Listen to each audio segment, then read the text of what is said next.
प्रदेशमध्ये संसद या ठिकाणी त्या यात्रेचं समापन झालं। शेवटच्या समापन यात्रेमध्ये अखिल भारतीय भिक्षू संघाचे प्रमुख भिक्षू संघ त्या ठिकाणी उपस्थित होते, ज्यामध्ये भदंत ज्ञानज्योती, डॉक्टर केम धम्मो, बंदे डॉक्टर डी रेवाते संघनायक आहेत भारत देशाचे, ते त्या ठिकाणी उपस्थित होते। प्रामुख्याने या समापन समारोहामध्ये सुप्रीम कोर्टाचे न्यायाधीश डॉक्टर भूषण गवई यांच्या आई त्या ठिकाणी उपस्थित होत्या। आजच्या या धम्मजयंती यात्रेच्या पत्रकार परिषदेच्या माध्यमातून आपल्याला एकच विनंती या ठिकाणी आम्ही करतो आहोत की महाराष्ट्र आणि मध्य प्रदेशमध्ये या यात्रेचा समारोपीय समारोह कार्यक्रम झाल्याच्या नंतर पुढे दिशानिर्देश पंत मीनाचार्य यांच्या माध्यमातून आम्हाला प्राप्त झालेला आहे आणि येणाऱ्या 12 फेब्रुवारी 2026 ला संसदेचा घेराव करण्यासाठी मोठ्या प्रमाणावर जनजागृती करण्याचा उद्देश मानस आता यापुढे विविध राज्यांमध्ये सुरू होणार आहे। त्यामध्ये मध्य प्रदेश, छत्तीसगड, राजस्थान, गुजरात आणि साऊथ इंडिया या भागांमध्ये या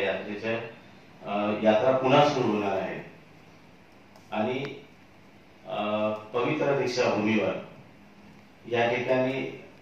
धम्मचक्र प्रवर्तन दिनाच्या पावन प्रभावावर अनेक वर्षापासून त्या ठिकाणी राजकीय पक्षांना आणि विविध बौद्ध धर्मगुरूंना आमंत्रित करण्यात येत असते, परंतु यावेळेस आम्ही विनंती केली आहे बौद्ध समन्वय संघाच्या वतीनं आणि राकेश दारगाव यांच्या प्रमुख नेतृत्वात की यावर्षी आपण धम्मचक्र प्रवर्तन दिनाच्या मुख्य सोहळ्यामध्ये पंत मीनाचार्य आणि आकाश लामा या दोघांना आपण मुख्य अतिथी म्हणून या ठिकाणी आमंत्रित करा, जेणेकरून जो लढा भारत देशामध्ये महाबोधी महाविहार मुक्ती आंदोलनाचा लढा आणि बीटी ऍक्ट 1949 जो लढा जो काळा कायदा आहे तो रद्द झाला पाहिजे, यासाठी जनजागृती होणे अत्यंत आवश्यक असल्यामुळे पवित्र दीक्षाभूमीवर लाखो लोक त्या ठिकाणी येत असतात आणि ते लोक फक्त महाराष्ट्रातूनच नव्हे तर संपूर्ण भारत आणि देश विदेशातून येत असतात। त्यामुळे आम्ही आदरणीय सदस्य विलास गिरगाटे साहेब यांना एक पत्र म्हणजे लेखी स्वरूपात आम्ही निवेदन त्यांना दिलेलं आहे आणि ते पत्र त्यांना प्राप्तही झालं। त्या पत्राचं त्यांनी दखल घेऊन समिती पुढे ठेवण्याचे आम्हाला आश्वासन त्या ठिकाणी दिलेलं आहे आणि या निमित्तानं एकच विनंती असेल की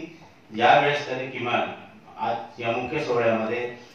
भिक्षू संघाला त्या ठिकाणी त्यांनी आमंत्रित केलं पाहिजे अशी आमची मागणी आहे। हाच उद्देश डोळ्यापुढे ठेवून आजची पत्रकार परिषद आम्ही या ठिकाणी आयोजित केलेली आहे।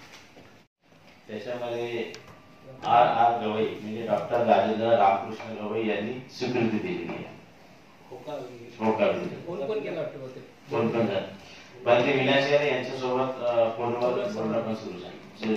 पूर्ण झालेलं आहे आणि मला असं वाटतं की आय थिंक आजच मला वाटतं निमंत्रण पत्रिका त्या ठिकाणी येणार आहे, त्याच्यात पंत मीनाचार्य हे प्रमुख अतिथी म्हणून असणार आहे अशी माहिती आमच्याकडे आलेली आहे। पण ती लेखी अधिकृत यायची लाभांजींना पण आपण म्हटलं की त्यांनी आता हा निर्णय त्यांच्या समितीचा आहे, आपली विनंती तर दोघांच्या नावाने नाही, पत्रात दोघांचे नाव आहे, दोघांचे नाव दोघं आम्ही आग्रह धरलेला की दोघांनाही